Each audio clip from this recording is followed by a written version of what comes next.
नमस्ते मंडळी, आज आपण बनवणार आहोत अगदी ओटावर ठेवताच विरघळणारे असे बेसनचे लाडू. टाळ्याला अजिबातही चिकटणार नाहीत अशा पद्धतीने बनवणार आहे. ही चण्याची डाळ मी गिरणीतून दळून आणलेली आहे. 5 वाट्या पीठ घेतलेले आहे चण्याचे. मी मोजून 5 वाट्या पीठ घेतलेले आहे, पाहू शकता तुम्ही. आता ह्या 5 वाट्याला 1 वाटी गच्च भरून गावरान तूप घेतलेले आहे. पुन्हा लागले तर आपण घेऊ शकतो. हे बेसन पीठ मी कोरडे आधी 15 मिनिट छान बारीक गॅसवर भाजून घेतले. असे आधी भाजून घ्या, कोरडेच भाजून घ्यायचे, त्यात तूप वगैरे टाकायचे नाही. आता 15 मिनिट भाजून छान झालेले आहे. त्यात मी निम्मे तूप टाकत आहे. वाटीभर घेतलेले त्यातले निम्मेच टाकले आहे. टप्प्याटप्प्याने तूप टाकून आपल्याला भाजून घ्यायचे आहे.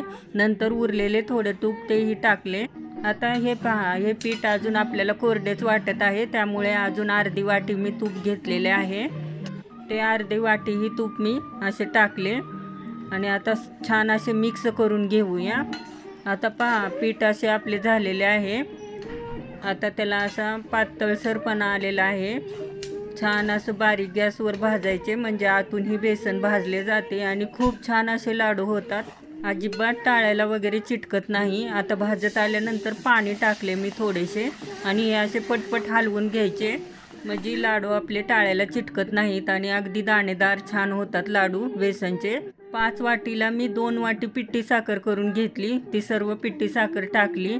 आता हाताच्या साहाय्याने छान मिक्स करून घ्यायचे आणि लाडू मी बांधले. अगदी सहज लाडू बांधले जात होते. वरून एक एक काजूही लावला. इतके सुंदर लाडू झाले की अगदी पेढ्यासारखे लाडू तोंडात टाकतात विरघळणारे. सर्व लाडू बांधून झाल्यानंतर मी असे ताटात ठेवले. पाहू शकता लाडू किती सुंदर दिसत आहेत. आणि तुम्हाला माझ्या रेसिपी आवडत असतील तर कमेंट करून नक्की सांगत जा. ज्या ज्या माझ्या मैत्रिणी न चुकता मला कमेंट लाईक करतात त्यांचे मनापासून आभार व खूप खूप धन्यवाद. Bye bye. भेटू पुन्हा नवीन रेसिपी घेऊन.